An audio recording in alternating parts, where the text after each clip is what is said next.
What up, YouTube? Team Movies here. Now, here is my fourth half of my top 100 anticipated movies of 2020. Now, today I'm going to go from 70 all the way to 1. So, with that being said, here's my fourth half. All right. Coming in at number 70, it is The Eyes of Tammy Faye. Now, this film is about televangelists Jim and Tammy Baker who seeks redemption after their religious empire and marriage crumbles. It stars Andrew Garfield and Jessica Chastain as the two leads. You also got Vincent D'Onofrio, Cherry Jones. It is also by Micah Showalter, who also gave us that really amazing movie, The Big Six. So really amazing director right there. I don't know much about the true stories behind those, but I do love me a good true story film. I like Garfield and Chastain, so sign me up. I'll definitely give this one a shot. All right, coming in at number 69 is a Netflix film, and that is Mank. Now, the film follows it's based on the life of screenwriter Herman J. Mankiewicz, who is of course the screenwriter of the 1941 film Citizen Kane, and it stars the likes of Gary Oldman, Amanda Seyfried, Charles Dance, Lily Collins. So some really interesting cast members you got in this. And Gary Oldman, he's awesome, and it's also being directed by David Fincher, who is his first film since Gone Girl. So there's that. I do love me movies about old Hollywood and stuff like that. So this is up my alley. I'm kind of intrigued by this one. And come on, Citizen Kane is iconic. So it's gonna be interesting to see a movie about the screenwriter who did it. So anyway, coming in at number 68, this doesn't really have a title, but it's right now called the Untitled Body Switching Film.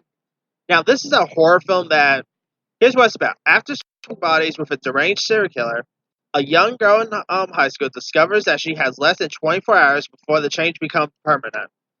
So, if you want to look at it, this is like Freaky Friday meets Scream. So, yeah, a girl who ends up switching bodies with a serial killer.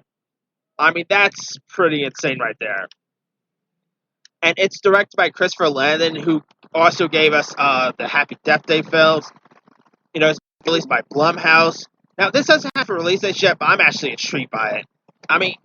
Not everything Blumhouse does turn to gold, obviously. We just saw that with Black Christmas. Of course, there was truth for there. This could easily end up being terrible, but hey, you got Vince Vaughn. You got the girl from Pokemon Detective Pikachu, Catherine Nunez in this. With those two involved, sign me up. And with the director involved, I'll definitely give this one a shot. Alright, coming in at number 67 is an untitled Paul Thomas Anderson film. Now, this movie takes place in 1970s San Fernando Valley and follows the high school student who is also a successful child actor. Now, this is a Paul Thomas film, so obviously I'm really interested in it. Now, this doesn't really have a cast yet or even a release date, but it's being released by Focus Features, so it probably won't come out maybe till December of 2020. That's what I'm guessing. But hey, I did not really care much for Phantom Thread. But Paul Thomas Anderson, Magnolia, Punch Up Love, Boogie Nights. Who doesn't love Paul Thomas Anderson? So I'm definitely interested to check this one out. Alright, coming in number 66. Speaking of Micah Showalter, I'm adding The Lovebirds. Now, here's what this is about. On the brink of breaking up, a couple gets unintentionally embroiled in a bizarre and hilarious murder mystery.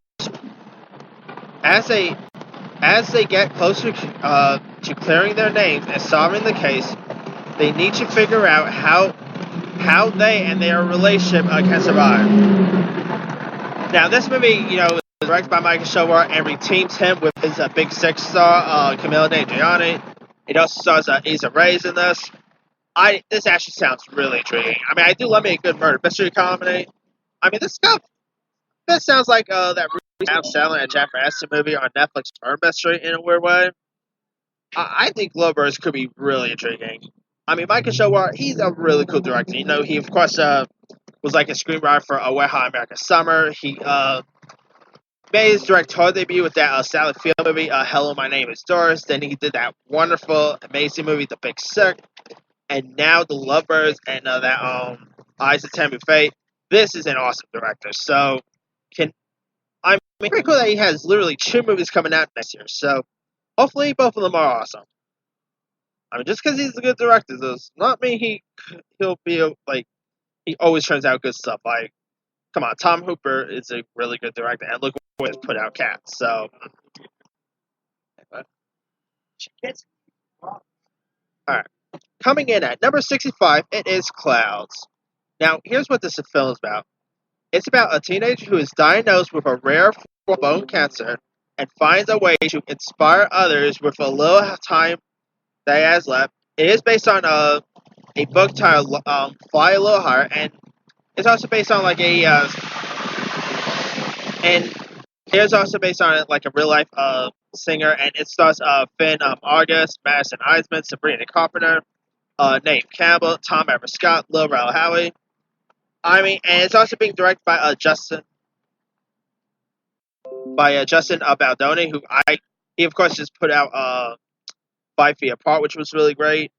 So Clouds, you're probably gonna need some like just reading just reading the synopsis will really put you to tears. Like I don't know much about this singer's life or anything, but I do love me a good true story film. And Clouds looks like it's gonna be a tearjerker, so I'll probably give it one shot. It's tug on your heartstrings, but alright. Coming in at number 64, it is Sylvie's Love. Now, it's about a woman who's working at her father's record store in Harlem in the late 1950s, meets and aspiring a saxophone player. And it's Tessa Thompson, Wendy McClellan-Covey, Tone Bell, John Magaro, Lance Reddick, Eva Longoria. I mean, this stars Tessa Thompson, and I adore Tessa Thompson. I mean, heck, I suffered to Man in Black International because she was in it. I think this could be pretty intriguing. Like, it's actually premiering at Sundance, so it's going to be premiering at Sundance before it doesn't have a distributor yet, but by the time it premieres at Sundance, we'll probably find out, what distributors are taking, whether it's Netflix or like a different studio. But hey, this could be kind of intriguing. I mean, it could be an Oscar contender, who knows? So I'll probably give this one shot. Coming in at number 6, it is The Jesus Role. Now, this is a spin-off of The Big Lebowski, and it stars John Turturro reprising his role as, or I should say, as Jesus Quintana. And I mean, John Turturro character was kind of a bit of a scene still in The Big Lebowski, so, and he's also directing this film as well. And a few other great cast members on this. You got like Tattoo, Susan Sarandon, John Hamm, Bobby Cannavale, J.P. Smoove, Pete Davidson. This actually sounds like it could be pretty intriguing. I mean, who doesn't love John Turturro? He's the man. So anything John Turturro, I'll definitely give a watch. So I mean, still no word on anything. Like, I'm pretty sure none of the Big Lebowski co-stars are going to be in this though. Like, if you watch this movie, don't expect to see the Dude or John Goodman or anyone. So we'll see. Maybe they'll pop up in surprise cameos. I don't know. Alright, coming in at number 62, the trailer for this just dropped, and I'm really intrigued. And that is The Women in the Window. Now, this stars Amy Adams as this agoraphobic named Dr. Anna Fox, who witnesses something that she shared while keeping tabs on this family. And, I mean, this thing looks intriguing. Like, you got Amy Adams in this, and like, she is seriously one of the best actors without an Oscar. You got Julianne Moore in this, Wyatt Russell, you got Jennifer Jason Leigh, Brian Tyree Henry, Anthony Mackie, directed by Joe Wright. Oh, wait, this film also stars Gary Oldman, by the way. I mean, this kind of looks like a bit of a, Rare Window in a way. Like, has kind of a Rare Window feel to it. So, sign me up. I mean, I do love me a good, murder mystery film. So, I'll definitely give this one a shot. This looks like it's going to have some interesting twists and turns that you didn't see coming either. So, anyway. Now, And at 61, it is a film called Cherry. Now, Cherry, by the way, is directed by the Russo brothers, who's been mostly busy with the MCU by directing Captain America: Civil War, Avengers: Infinity War, and Endgame. So it's gonna be interesting to see how these two directors could shape up, without Kevin Feige holding their hand and all. And Cherry kind of sounds intriguing, like a different turnaround for the Russo brothers. Here's what it's about: an army medic suffering from from PTSD becomes a serial bank robber after an addiction to drugs puts him in debt. That there sounds interesting. And the film also stars the likes of Tom Holland, Bill Skarsgård, Kelly Berglund. You got Sarah Rollins in this. Thomas Lennon, James Gandolfini's son Michael Gandolfini, Forrest Goodluck, Pooch Hart, Jeff Wahlberg, Sarah Bravo. I think I already said that. You got Jack Rayner. This sounds kind of intriguing, and it's based on a book, so there's that too.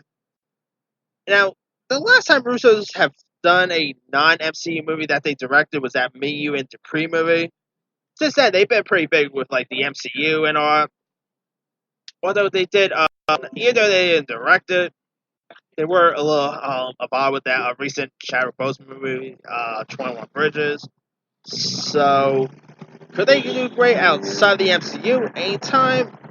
Who knows? But should be interesting. I mean, come on, you got Spider-Man in this, so could be interesting. Anyway, that's pretty much it. Let me do the quick rundown. 70, The Eyes of Tammy Faye. 69, Mank. 68, an untired body switching film. 67, an untired Paul Thomas Anderson film. 66, The Lovebirds. 65, Clouds. 64, Sylvie's Love. 63, The Haziest Row. 62, The Woman in the Window. And 61, Cherry. Let me leave it to you guys. Which of these are you kind of interested in? Like, are you interested in Cherry, The Woman in the Window, the Haziest Road, or are there another film that should probably add on this list? Drop a comment below. Don't forget to like, subscribe, hit that bell for notifications. This here's Team Movie signing off.